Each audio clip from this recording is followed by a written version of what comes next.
I'm Ruthie from Mixtic Readings on YouTube.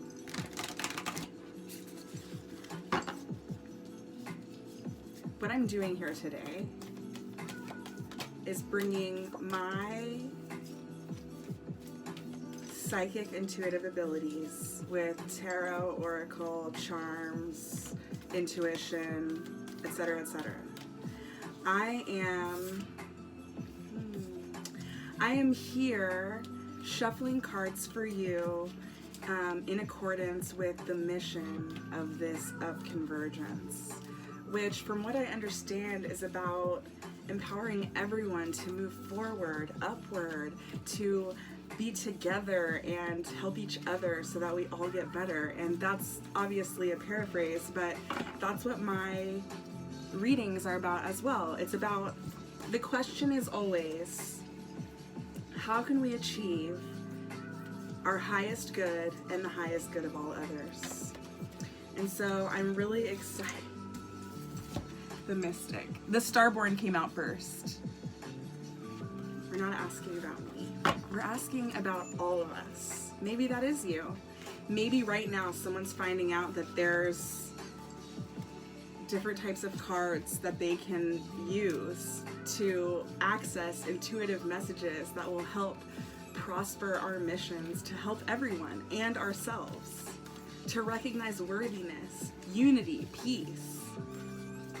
That's what we're all here for right now. So right now, I'm in the Wild Unknown Archetypes deck. It's really cool. There's a bunch of cards in it. I'm just shuffling up, catching a vibe, the animal.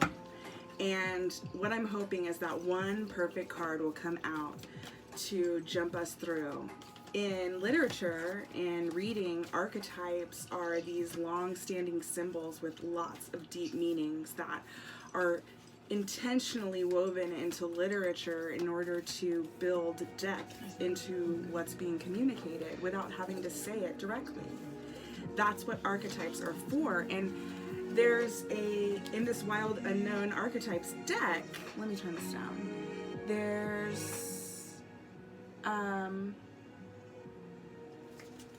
There's a lot of symbols that we find both in literature and in ourselves. It's very relatable. So one thing I did want to talk about before jumping all the way into this reading is that we learn how to read before we learn how to read ourselves. And we use the literature, the archetypes, the deep emotional and mental work done by the people before us to access our own inner truths. So today I hope that everyone who's watching this will find access to some of their deepest internal truth in keeping with the mission of this beautiful gathering. Spirit, I thank you so much for waking up today. God, universe, your many beautiful names, I thank you so much for this one life to live that I know of, and for giving me tools to access the truth for forward movement and upward progress. I ask that you help deliver an archetypal message that will guide the rest of this reading and help us to pull messages through from you in all the many names and attributes. The mountains. On the bottom is the Judge. Number 33, it's almost my 33rd birthday, and that is my favorite number. So, I'm digging it.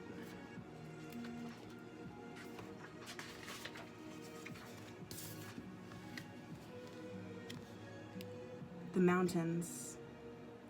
The ascent. The peak. The insurmountable.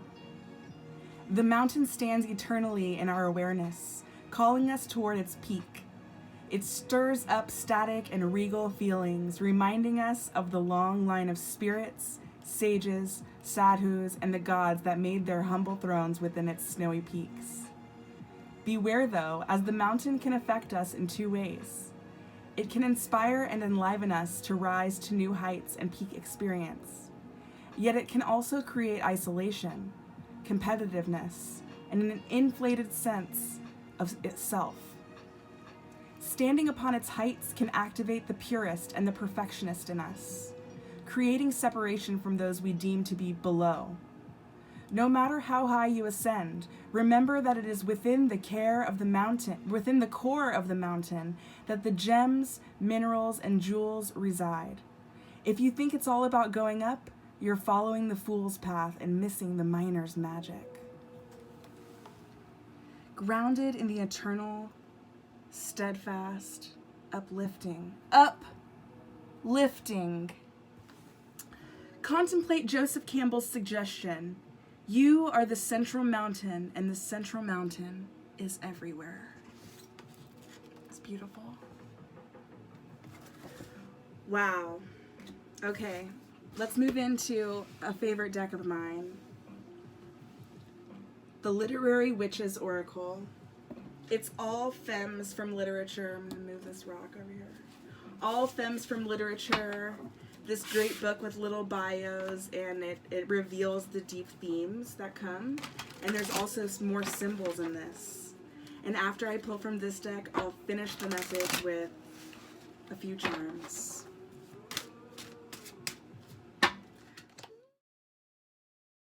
Okay. I keep getting these cards. This must be like really in the air right now. This is Alejandra Pizarnik, Solitude. Silence, interiority, space. Born to Russian Jewish parents in Argentina, Alejandra Pizarnik, 1936 to 1972, was educated in both Yiddish and Spanish, but wrote in Spanish. Her poetry of imaginistic purity and surrealist influence summons themes of silence, absence, madness, and death again and again. Her own struggle with depression led to an intentional overdose of Seconal at the age of 36. Oh. Already idolized by Spanish-speaking writers, her genius deserves a global readership. Wow, deep in the mountain of solitude. Then the I card came out. What does it say? That just as you don't know. I, seeking answers, seeing clearly, paying attention. Wow. Then Volcano. You don't know how the universe, Patience, stars, repression, constellates the lust. And finally, Yumiko Kurahashi. that you aren't doing it in just the same way as you're breathing without knowing how to breathe.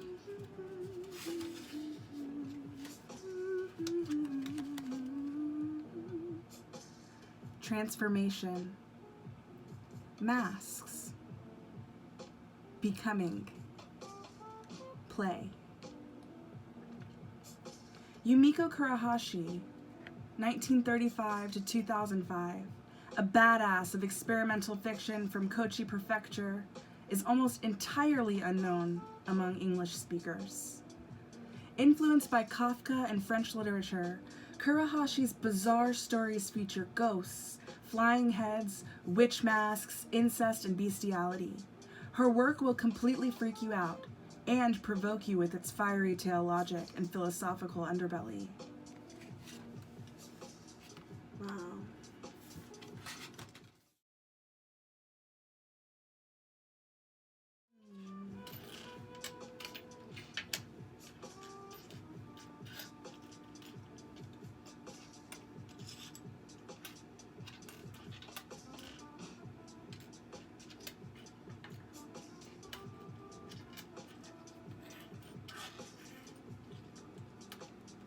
One of the biggest steps we can take is recognizing that we are all a part, influential and necessary, of a grand and beautiful happening that literally could not be without us, because we are part of it.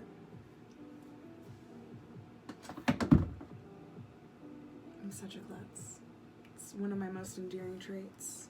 I got several tree of lives, a circle, an infinity symbol. Come on.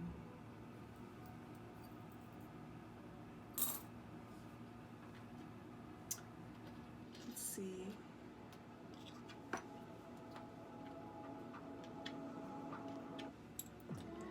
I choose strength.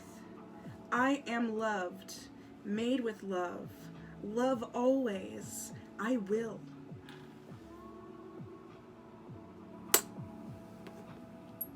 All of these messages point to me, to that deep wisdom. She's a little owl. That deep wisdom.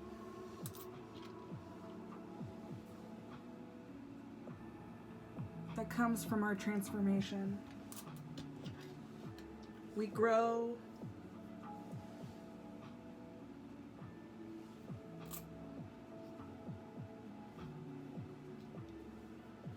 We depend on things for our peace.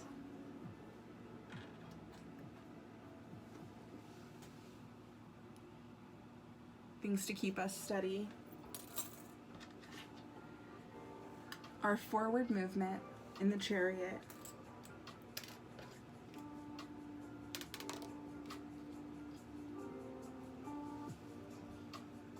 With love coming from our hearts and our pockets. And our vote.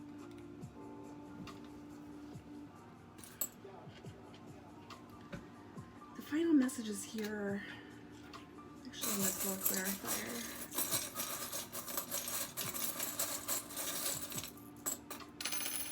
Another okay. This is a sign. Look, I set this feather here. You're watching me. A wing and feathers. I want to show you something. This deck. In this deck is a card that looks like this. I'm not going to dig for the card because it's on the cover. In this message, the feather, the osprey feather,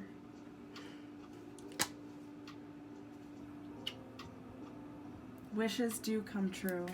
This came out too. Align with your spiritual inward self. Look to the moon and nature. Look to the tides. Open your crown chakra and appreciate these work and these words that were given to us to be able to articulate exactly how we feel as we lose our feathers and transform into something new. Let us all transform together. Let us all continue becoming. Let us all move up together for everyone's highest good, and let the Spirit, as long as it exists, help us do it. Be blessed.